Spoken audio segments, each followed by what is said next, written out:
there and welcome to my cooking class. It's Jacqueline. It's Thursday, it's 3 p.m. and today I'm going to be making a dish that would be perfect for gatherings. I'm actually going to a Mexican party tonight and this is going to be my little appetizer. It's going to be quesadillas, but we're going to wrap them up like cones. The Mexican street corn, which is fantastic. But because I want to have this as a more main course, I'm going to be adding chicken. So we're totally modifying everything. So let's get started, shall we? So in my square steamer, and you'll notice this is much like our multi-purpose steamer, but it's got a more shallow platform. And in here, I've got 2 chicken breasts. Now what I've done is, because I'm gonna be shredding this eventually, and I wanna cook this super fast, I've already saved myself a little bit of time by butterflying them. And what we're gonna do is we're gonna add our fajita seasoning. If you don't have fajita seasoning, you could use something like our taco seasoning. You could use our best ever chili. So just think out of the box. Again, like I said, you do not have to have fajita, but I do, and that's my choice today. So you'll notice that these 2 butterfly chicken breasts fit perfectly in this square steamer. And what I love about this square steamer is it's really good sizing for 2 people for main courses. All right, so we've got that going. We're putting a lid on it. And we're gonna stick this in the microwave for approximately 4 minutes. So while our chicken is in the microwave, what we're gonna do is we're gonna start making our Mexican street corn, and adding it to the chicken will be able to make a really good filling. So grabbing our Prep Pro scissors, we've got some cream cheese that I've softened. We're adding some sour cream. Of course, street corn has to have corn in it. So here's our corn. And I'm just using frozen corn out of the freezer. That's perfectly fine, but if you have jars, you know, like cans of corn, you can do that as well. Make sure you drain it though, okay? Now, I do want to make, now you can get a little bit fussier if you want, and make it more authentic, or make it a little bit more with veggies in it. So I am adding an additional red pepper. So my microwave is telling me it's time to open up. So let's take a look at that, shall we? Here is our steamer.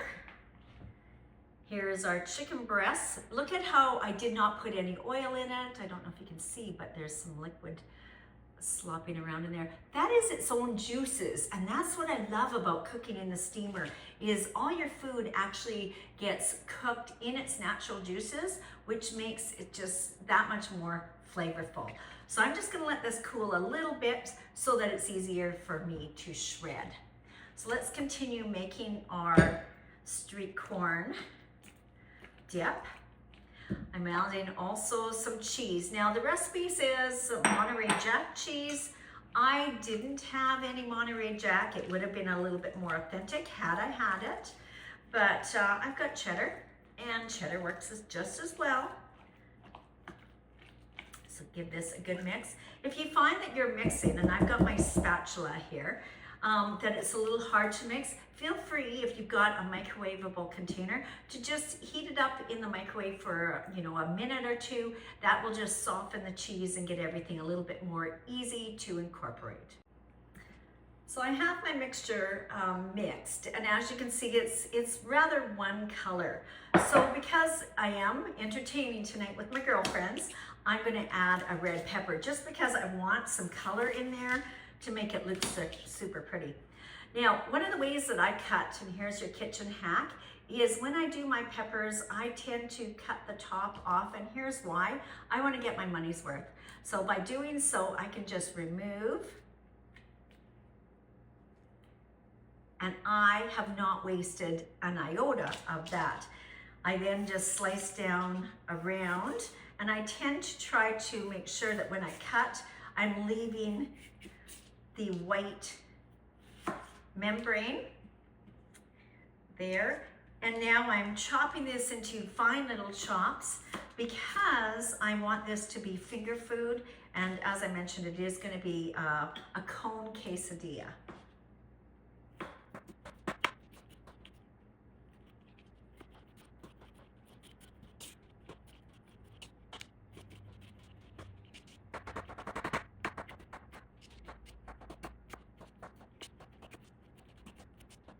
So there we have it, our finely diced red pepper, and we're simply going to add it in and give it a stir. Okay, so our red pepper is in there. If you wanted to put cilantro in, you could at this point. If you wanted to add green onion, you could as well. Just stirring this up so it's well incorporated. My chicken, I think, is probably cooled down enough that I can start shredding it. But you can see that this mixture is quite thick, which is exactly how I want it because I don't want my little quesadillas rolling out. So make sure that it's firm enough that your cheese will actually bind in your corn or flour tortillas and won't be running over your baking sheet because we will be baking this. Next, I'm grabbing my chicken, and you can try to shred it if you want. I'm gonna try slicing it first because I want nice little chunks. So if you didn't want to cook your chicken breast, a great way to make this dish would be to actually do rotisserie chicken. So if you happen to see whole chickens on sale, grab it. I would recommend that you cook them all.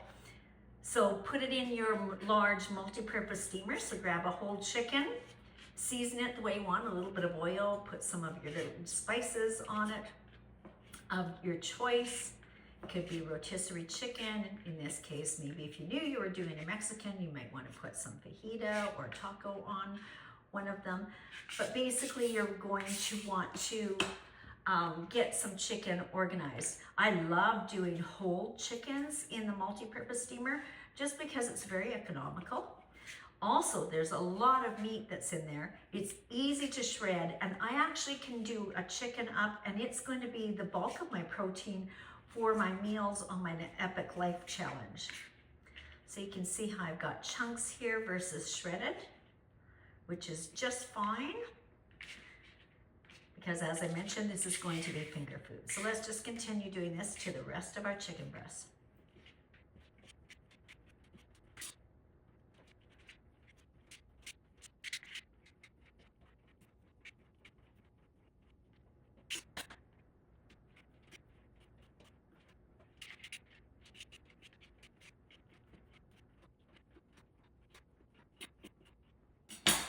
So with all our chicken chopped up now, I'm going to add it to my street corn. Now, I had mentioned that the sauce that the chicken was in is right here. And if you want to have some extra flavor, feel free to add that in. So let's go on to part 2. Okay. Next step is going to be our baking sheet. The baking sheet has a liner on it. I love the liner and the mere fact that it keeps your pans looking brand new. And of course, these can be thrown in the microwave. They've been thrown in the oven. They can be thrown in the dishwasher, and I use them all the time when I'm making pies in case, you know, like my cherry pie spills over. I'm not having to clean my oven. So if you're not familiar with our sheet pan liners, you should. We need to get our tortillas ready. So if you're gluten intolerant, use the corn tortillas. I will tell you that corn is a little bit harder to turn. Sometimes they're more brittle. So I'm actually using flour. I do know that a couple of my girlfriends that are going to be at this event are gluten intolerant, so I will make a separate little dish for them.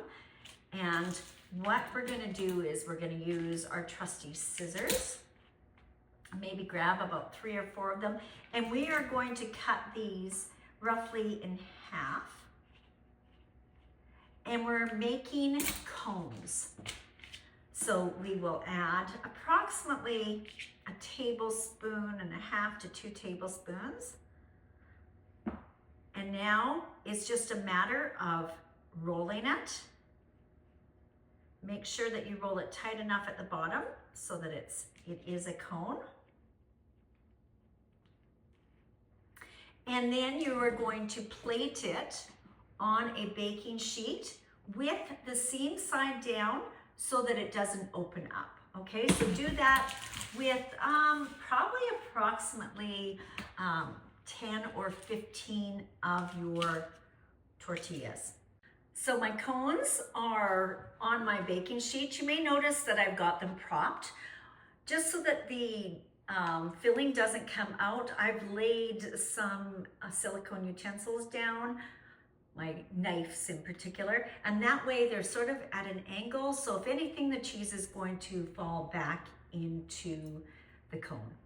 So let's put this in a 375 oven, and we're gonna just bake it until our flour tortillas are a little golden brown. So my oven has gone off. It's been 15 minutes. So make sure you've got a cooling rack on your counter. Get your oven mitts and let's go grab our cones out of the oven. Okay, so here they are. You can see that they have not leaked out, which is fabulous. And what I'm going to do with this, once they cool down a little bit, is I am going to plate them.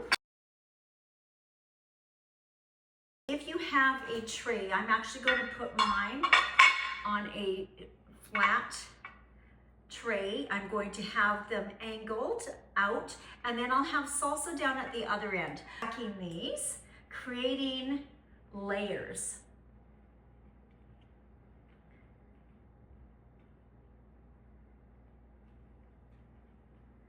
And we'll just continue the process until we get them all done. We're eventually going to be stacking them so that when you actually see them, it's going to almost look like a horn of plenty.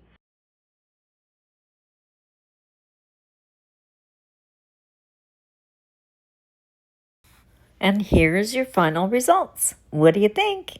More recipes can be found at jmflavors.com. Thank you so much for watching. I look forward to seeing you again real soon.